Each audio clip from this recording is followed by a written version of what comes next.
प्रधानमंत्री नरेंद्र मोदी जी ने 70 प्लस के जो भी सीनियर सिटीजन्स हैं उनके लिए एक free health insurance scheme launch करी है, जिसको हम लोग बोलते हैं आयुष्मान भारत प्रधानमंत्री जन आरोग्य योजना।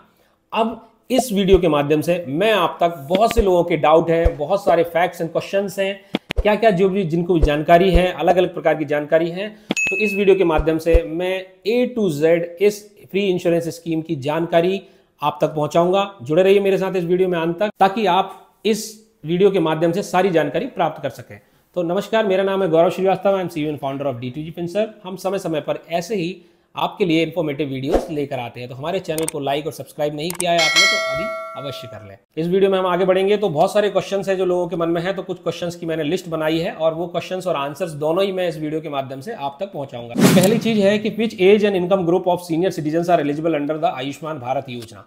तो इस योजना के अंतर्गत में सीनियर सिटीजन जो भी 70 प्लस से ज्यादा की एज के हैं, इन irrespective of the economic condition, मतलब आप किसी भी वर्ग के हो, बिलो पॉवर्टी लाइन हो या आप पॉवर्टी लाइन के ऊपर हो, किसी भी कैटेगरी के हो, सभी 70 प्लस के सीनियर सिटीजन एलिजिबल हैं। अब इसके बाद है कि how many senior citizen are aged 70 years और अबव इन इंडिया। इंडिया में कितनी संख्या है, तो इसकी संख्या क्या उत्तर, इसका आंसर है अप्रोक्सीमेट 6 करोड़ सीनियर सिटीजन हैं जो belonging to 4.5 crore families are age 70 plus और अबव इन इंडिया, यानी 6 करोड़ से ज्यादा सीनियर सिटीजन्स हैं। अब इसके बाद क्या है कि what are eligibility criteria for senior citizen under this scheme. उसका उत्तर ये है कि only eligibility criteria is that individual must be 70 year से ज्यादा का होना चाहिए। उसके अलावा कोई भी रिक्वायरमेंट नहीं है एज पर, और उसकी एज है जो आधार के हिसाब से मान्य जाएगी। इसके अलावा कोई भी आपको वैलिड प्रूफ नहीं चलेगा, सिर्फ आधार के बेसिस पे ही आपकी एज कैलकुलेट करी जाएगी और आपको 70 प्लस से ज्यादा होना चाहिए। इसके बाद है is Aadhaar mandatory for enrolment in this scheme. Answer है यस, आधार बिल्कुल मैंडेटरी है और आधार बेस्ड eKYC से ही इसमें एनरोलमेंट होगा। इसके बाद है क्या क्या डॉक्यूमेंट इसके लिए चाहिए है इसमें एनरोल करने के लिए। तो इसके लिए कोई एडिशनल डॉक्यूमेंट नहीं चाहिए, सिर्फ आधार कार्ड ही चाहिए है, इससे eKYC होगी और उसके बाद आप एनरोल हो सकते हैं। इसके अलावा कोई डॉक्यूमेंट प्रूफ करने की जरूरत नहीं है आपको। If only birth year is mentioned in the Aadhaar, how is the date of birth determined? अब भाई ये भी क्वेश्चन आता है कि कई पुराने आधार बने हुए हैं उनमें सिर्फ बर्थ ईयर लगा है तो डेट कैसे डिटरमिन होगी। तो अगर बर्थ ईयर सिर्फ रिकॉर्डेड है तो January 1 of the year will be recorded as the birth, मतलब आपकी जो एज की कैलकुलेशन में है वो जनवरी 1 को ही आपकी डेट से माना जाएगा, उसी हिसाब से आपकी एज कैलकुलेट करी जाएगी। अब अगला क्वेश्चन आता है both my parents are over 70 years old, do I need to enrol each of them separately in this senior citizen scheme. तो आंसर है नो। आप दोनों लोग अगर 70 प्लस से हैं तो दोनों को अलग अलग एनरोल कराने की जरूरत नहीं है, एक ही कार्ड में दोनों लोग एनरोल हो जाएंगे। So after enrolling the first family member aged 70 और above, you can add other family member 70 और above under the scheme using add member feature on the enrolment portal. यानी आपको समझ में आ गया होगा कि आपको पहला मेंबर जैसे ही ऐड होगा उसमें ऐड का कॉलम रहेगा पोर्टल में, एनरोलमेंट में, तो आप उसमें इजीली ऐड कर सकते हैं। इसका अगला क्वेश्चन आता है कि will senior citizen receive a separate Ayushman card. Yes, a distinct Ayushman card will be issued to all eligible senior citizen age 70 years and above. यानी जो अभी करंटली आयुष्मान कार्ड था, अगर वो नया 70 प्लस के लिए अप्लाई कर रहे हैं तो इसका एक अलग से आयुष्मान कार्ड उनको मिलेगा। इसके बाद है can we apply for Ayushman card online for our parents who are 70 years और ओल्डर। आंसर है yes, beneficiary can apply for the Ayushman Bharat senior citizen scheme through our website portal. ये वेबसाइट आपको दिख रही होगी लिंक में, and Ayushman app also available on the play store. इन दोनों ही माध्यम से आप वेबसाइट या ऐप के माध्यम से आप अप्लाई कर सकते हैं ऑनलाइन, आपको कहीं जाने की आवश्यकता नहीं है। इसके बाद आ जाता है can I receive treatment immediately after enrolling in PMJ senior citizen scheme. Yes, beneficiary में इसमें कोई भी वेटिंग पीरियड नहीं रहता। The day you are enrolled in this scheme immediately आप उसके बाद कवरेज ले सकते हैं, मतलब कवरेज का बेनिफिट ले सकते हैं, ट्रीटमेंट ले सकते हैं।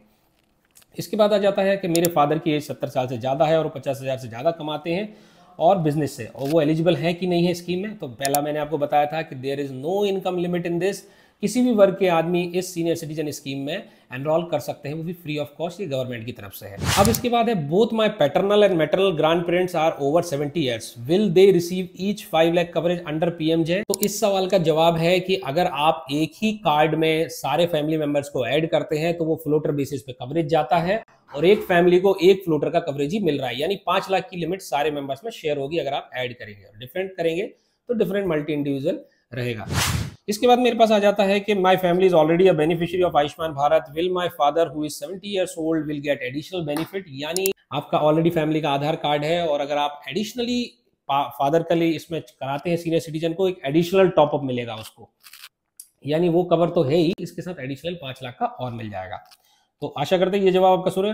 अब अगला क्वेश्चन आता है कि my family is Ayushman Bharat beneficiary, will we all now get a cover of 10 lakh under this scheme.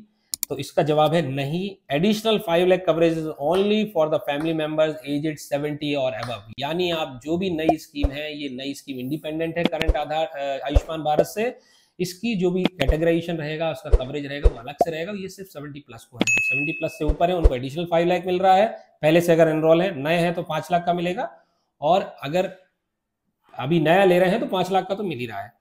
इसके बाद आ जाता है आपका अगला क्वेश्चन आया था, my parents are 70 years of age are covered under ESIC, will they be still beneficiary under PMJ। तो आंसर है यस। मैंने बताया था irrespective of any category of people, सारे ही पर्सन जो 70 साल से ऊपर हैं वो सारे इस इंश्योरेंस स्कीम के अंडर के लिए एलिजिबल है। अब एक अगला सवाल आता है कि हमारा I am retired government employee above 70 years old and have CGHS card, can I enroll myself in this scheme. इसका आंसर है yes, you are eligible. However as per government rule, citizens who benefit from any other government health scheme must choose either their existing scheme benefit or those under ABPMJ। This means if you have CGS, you must choose between CGHS and Ayushman Bharat as benefit from both scheme cannot be availed simultaneously। यानी अगर आप एक already government scheme का benefit ले रहे हैं तो आपको दूसरी स्कीम का बेनिफिट नहीं मिल सकता, क्योंकि one at a time scheme का ही मिलेगा। तो आप वहां से ले सकते हैं, यहाँ पे ले सकते हैं। और लास्ट क्वेश्चन है, if my parents opt for ABPMJ and surrender their current government health scheme, is there any provision to switch back to their previous government health scheme. So answer है no. Once your parent choose this scheme under PMJ scheme and surrender their existing government health insurance, they cannot switch back. This is one time option and cannot be reversed. तो ये 17-18 questions थे जिसके जो मैंने अच्छे से explain किए हैं। आशा करते हैं आप तक मेरी जानकारी पहुंची होगी और आयुष्मान भारत की जो रिसेंट योजना है 70 प्लस के लिए, वो आपको अच्छे से समझ में आई होगी। तो दोस्तों, जिन लोगों ने भी ये अभी तक बेनिफिट नहीं लिया है, हम सभी को बोल रहे हैं कि प्लीज एनरोल कर लीजिए। गवर्नमेंट की बहुत बढ़िया स्कीम है, फॉरेन कंट्रीज में भी नहीं रहती फ्री इंश्योरेंस स्कीम, ये इंडिया की गवर्नमेंट दे रही है, वो भी प्रधानमंत्री नरेंद्र मोदी जी के सानिध्य में। तो आप इस योजना का अवश्य लाभ उठाएं और इसी प्रकार के इन्फॉर्मेटिव वीडियो देखने के लिए आप हमारे चैनल में जुड़े रहें।